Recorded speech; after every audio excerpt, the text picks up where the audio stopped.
Hey y'all, welcome back to Pretty Lit and Talking Shit. If you're new here, hey boo. If you've been rocking with me since episode 1, you already know this is a safe space.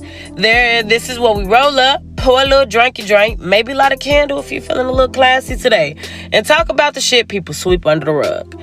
I literally just want to take a small moment to say though, Episode 1 had over 100 listeners and 15 subscribers in the first week. And y'all, I know to some people, that ain't really a big deal, right? But to me, baby, that's a huge deal.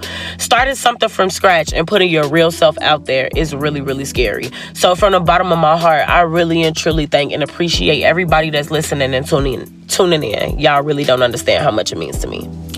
But let's get into it. Today, we diving deep. Like, grab your mug, swim, scuba diving, get deep, okay? We talking about childhood trauma, trust issues, emotional damage, pregnancy and feeling alone, friendships and family shit, relationships and side bitches. And we gonna end with self-love, self-worth, and some affirmations for both men and women, because everybody need a little reminder that they the shit sometimes, okay? But also, before we start, let me say this. If you hear something that hits a nerve, that's okay. It's not here to hurt you. It's here to heal you. Healing don't always feel pretty. Sometimes it feel like pulling glass out of your skin, but we gonna do it together. So take a moment, breathe it in, light your wood, sip that drink, and let's dive on in. Segment 1. Childhood trauma and emotional damage. Let's start at the root. Let's get down to the nitty motherfucking gritty. Childhood. A lot of us think we just grew up and moved on. But no, absolutely not. The stuff that happened to us when we were kids, that shit live in us, even as adults. It hides in the way that we love people, in the way that we argue with people, in the way that we trust. Or hell, even in the way that we don't trust. Here's a quote. The wounds you can't see are often the hardest to heal. We talk about trauma like it's always physical. Beatings, neglect, poverty. And yes, that's real and damaging. But some of the deepest shit, like the deepest wounds, they ain't even on the body. They in the heart and in the soul. They're in the way that you feel about yourself. Okay? Like, it will literally alter your mind to make you believe that there's something wrong with you. Okay? Here's a journal entry for everyone listening right now. Reflect on your childhood. What moments still affect you today? How do they shape your relationships now?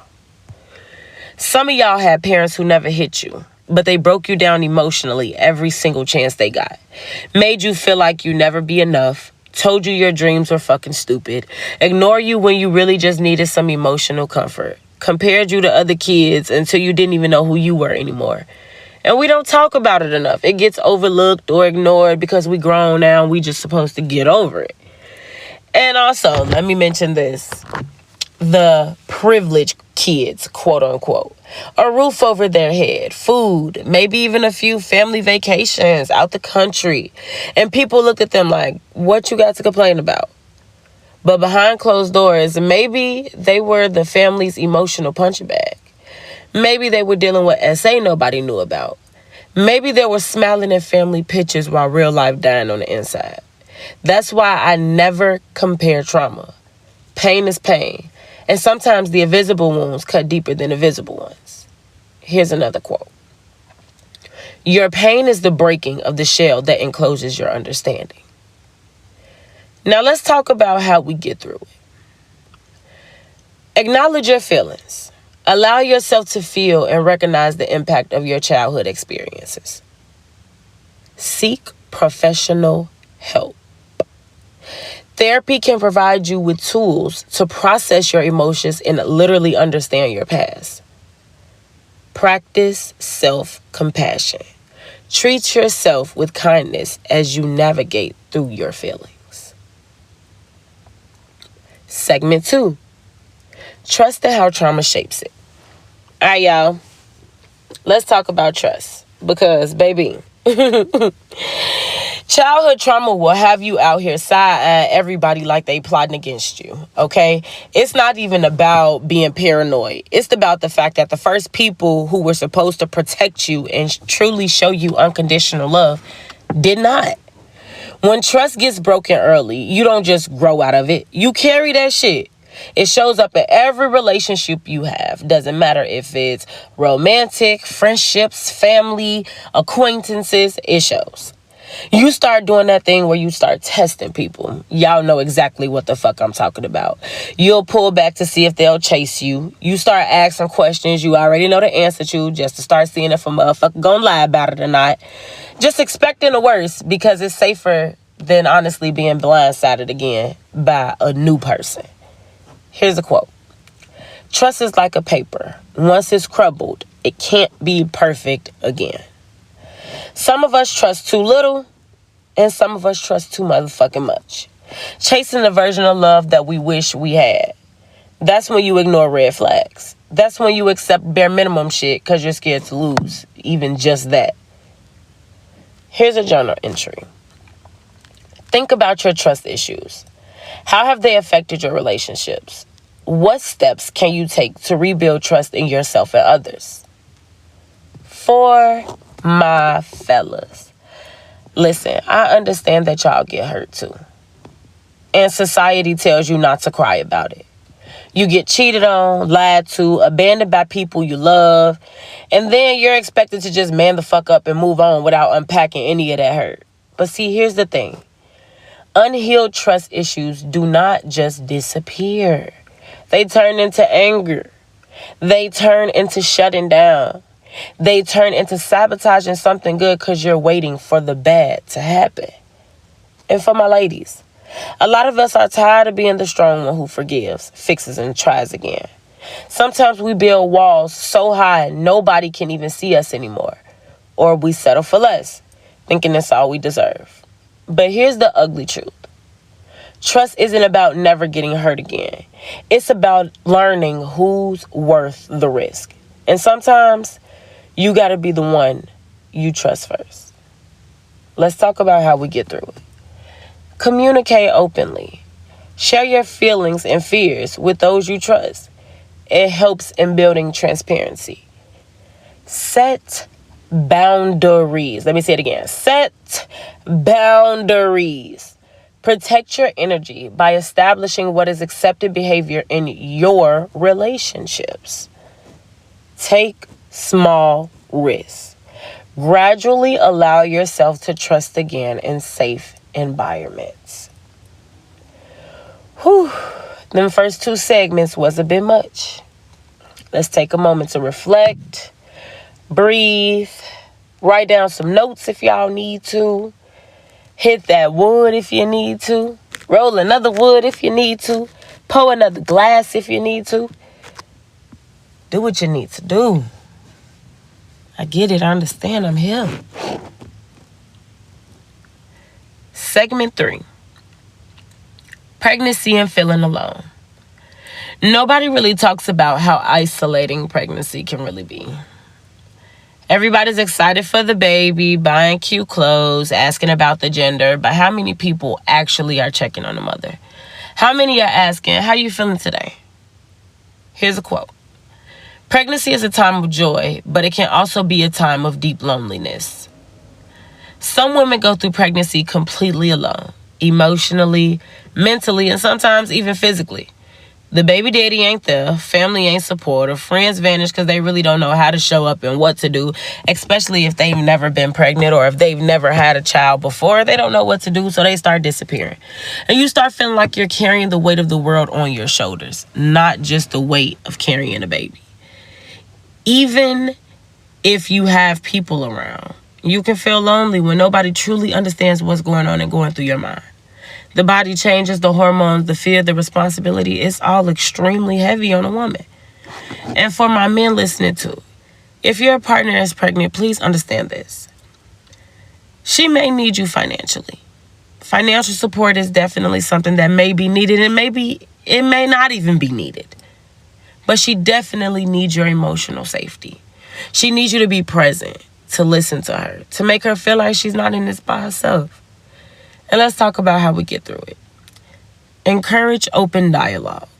Create a space where both partners can express their feelings and fears about pregnancy. Take notes, sticky notes, boards. Do whatever you need to do.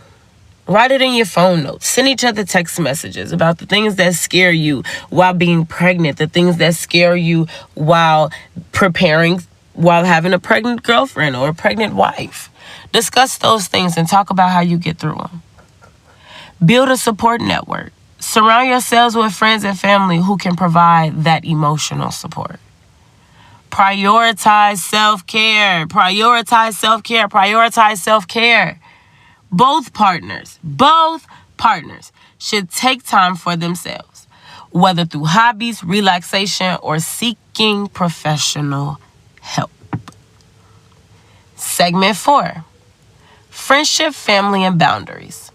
All right, y'all, we got to be real.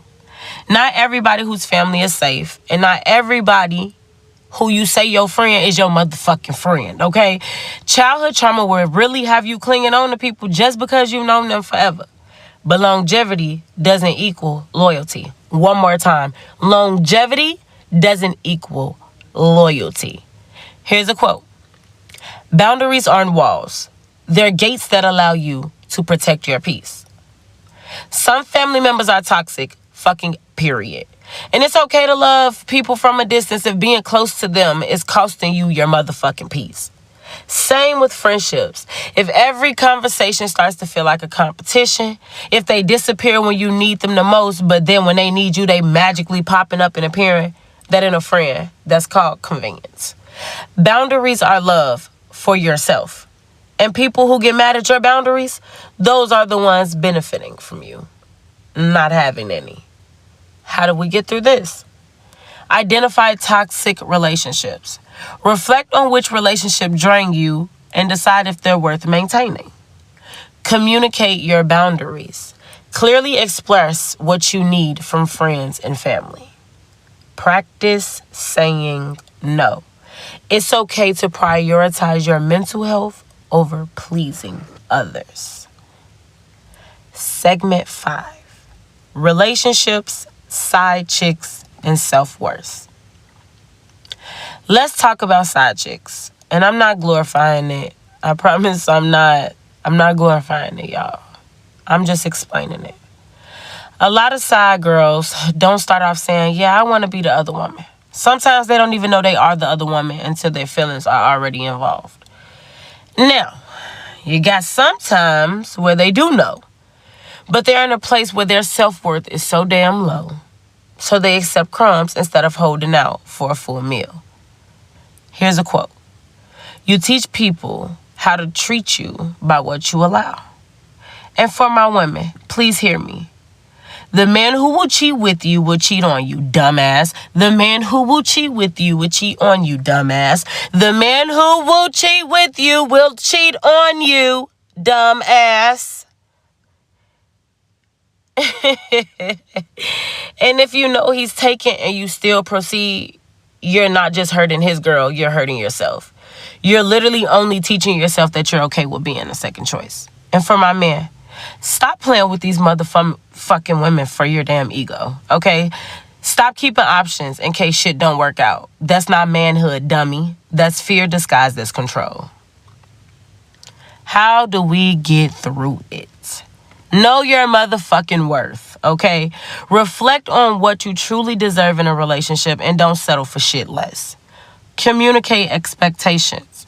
Be clear about what you want and expect in your relationships. Walk away when motherfucking necessary. If someone isn't meeting your need, don't be afraid to get the fuck on. Because what the fuck are you around for if they not doing shit for you anyway? That's stupid. Move on. Okay? Segment 6. Self-love, self-worth, and affirmations.